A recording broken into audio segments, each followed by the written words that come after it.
Hey guys, what's up? Recently I made a video about me and my ball pythons just talking about reptile shows and viewer comments, and bang kazam, I got a comment, and I hope I pronounced your name right. It's Logan Duncan. He said, "Can you do a Western hognose snake care video?" And today that is exactly what I'm going to do. Okay, right here in my hands, well, I can get, there we go, is a baby Western hognose. Okay?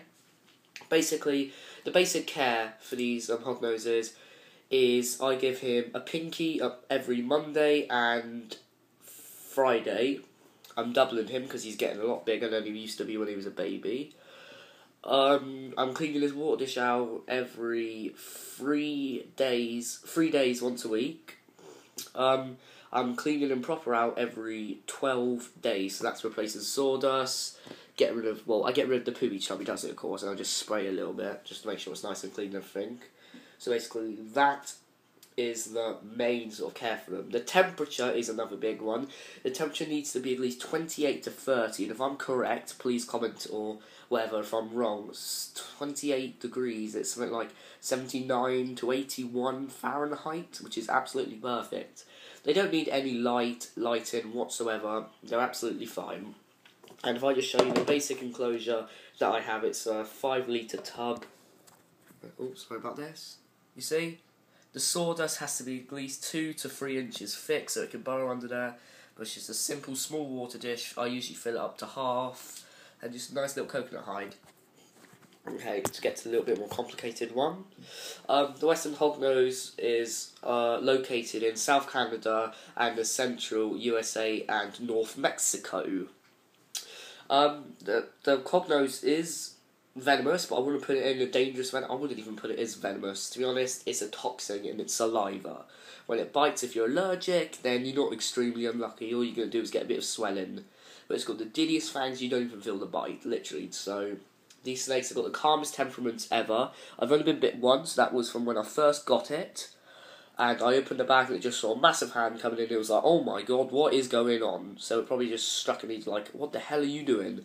But the only time you probably would get bit is from a newborn baby who's never seen anything so big, or a feeding response where you're not feeding it enough. And it's just going to be like, I'm hungry.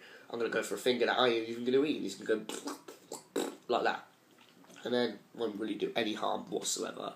The hognoses are famous for, when it hisses, it will literally flatten its face and its neck to, like, I don't know, it's really, really thin. It's like that thin, and it starts going at you like that. It is known when threatened to play dead, so it will simply, if I can just show you here, turn on its back like that, and it won't move. Well, it has its mouth wide open and its tongue sticking out. And that's usually a way for it to play dead from birth, so nothing will come and kill it, or it's a way to catch a meal as well. Usually with my hognose, he's very calm. The temperament, I would give it 10 out of 10. He hisses once, maybe. I think he's hissed once at me, which again was the first time.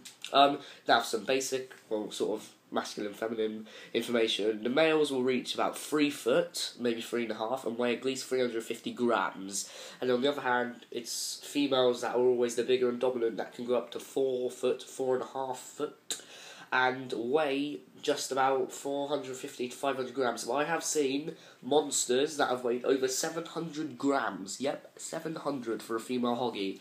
And that looked about 400, and that looked, 400 feet, about 5 foot in length, and that was quite a big female.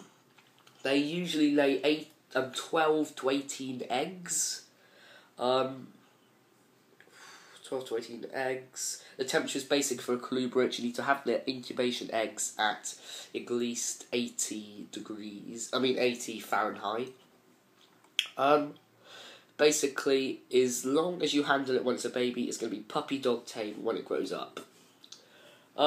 If I show you the meal sort of size I feed it, the meal sort of size of the pinky is that. Okay? Yeah, just a bit bigger than this little bit of my finger. And I feed it 2 of them a week, just to fatten them up a little bit. You don't want to go straight in and just literally fatten, because it won't grow as big. It's just the same with any other snake. Okay, the substance I have in its cage, if I can just grab a little chunk out, is wood shavings. Where is it? Yeah, see? Wood shavings. Nice, thin, easy to break through and burrow. Any substance that is thin, like eco-earth, despite sand, I would not use sand because it goes in the snake's eyes and it is absolutely terrible for them. But eco-earth, wood shavings, anything that's thin, easy to push through, nice, light and soft, will do absolutely fine for the hognose. They do have quite an appetite when they're feeding, and I will post a video of it eating later on with the pinky I just showed you. But really, that is the main details that you'll need of a hognose. I am warning you, they poo, as all animals, and it sometimes smells, sometimes don't, depending on the size of the meal. It doesn't constrict when it's eating. Sometimes mine bites the mouse, even though it's dead, leaves it, and comes back and just literally picks up in its mouth and starts to swallow, which is really good. And I don't know if I covered this, but yep, it doesn't need lighting, to be honest. Mine has done absolutely fine. Mine's done absolutely fine without lighting. When you're cleaning the cage out, make sure you do disinfect the bowl and also the little hide. So for mine, it will be the coconut hide, just to keep the tank nice and fresh, and it just doesn't need.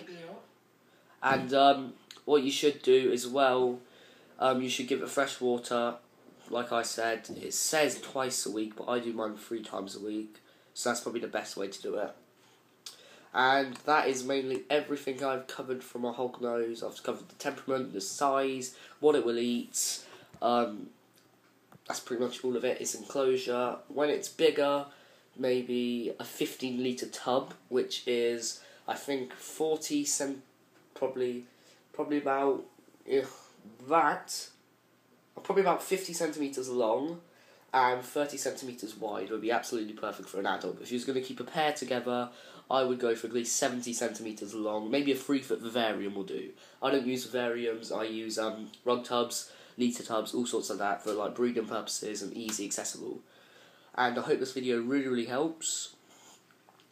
Please comment if I've missed something out you really need to ask. But I should have commented the top 5 things that are everyone's minds. And comment again, and I will publish another video. If it's a care sheet about ball pythons, boas, sometimes I won't show the snakes, but I will do the video of them, just to make it easier on me. Alright, hope this helps you, and say goodbye. Goodbye. Peace out. No, I'm joking. See ya.